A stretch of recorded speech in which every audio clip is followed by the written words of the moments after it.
Greetings, I, TheWarOwl, greets you, and welcome to CSGO Exploit Hunters, where we catalog known exploits in order to bring attention to them.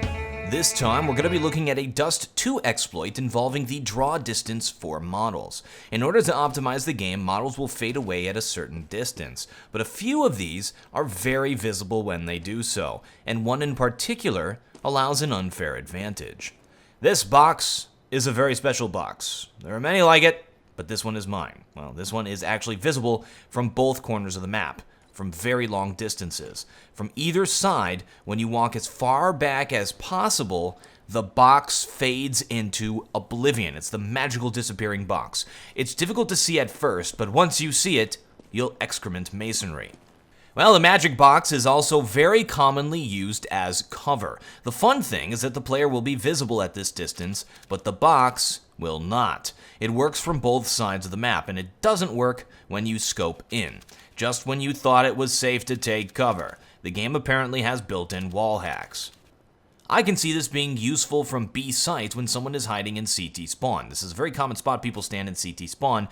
You can peek through the corner to see if someone is there and give position to your teammates. So you can be in B site and say, hey, there's a guy behind the box, because I'm magical.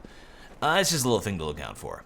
Next, we have Inferno, an incredibly broken map when it comes to clip glitching. Here's a fun clipping glitch in B site that gives a huge advantage. This is a very well-known spot that we see used in competitive play quite a bit. We see it in matchmaking. It's obviously not intentional.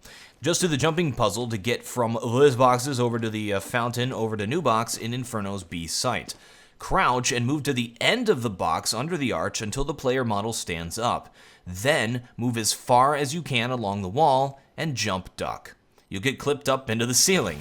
A nice little perch for unsuspecting terrorists. Clipping in B site not enough? Here's a boost in bomb site A. The first requires a teammate. Boost a player up so he can hang on the inside of the site. If players don't look out for this spot, it can be deadly. However, it is very visible when coming from the boiler side, so I wouldn't recommend this spot.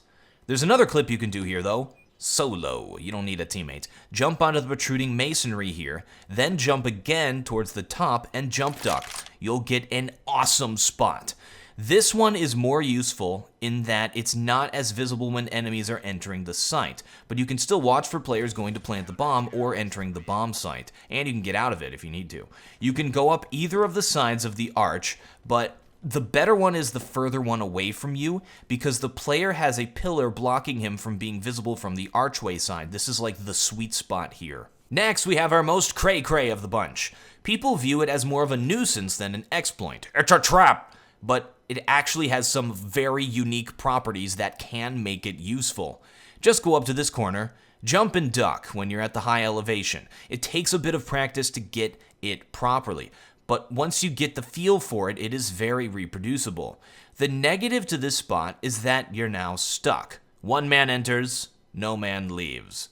The benefit is that now your hitbox is half a body lower. Notice as I shoot the poor helpless owlet in the abdomen and get a headshot. I always knew his head was up his ass. Sorry.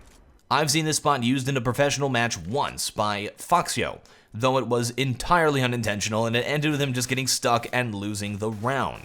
If you found an exploit, check out the description of this video to learn how to submit it for the show. Thanks for watching, and big thanks to everybody who found these things. There's probably like maybe 10 names here of the guys who went through and were able to figure these things out. A lot of them we don't know where the origins came from. I'm TheWarOwl, and I still have no closer.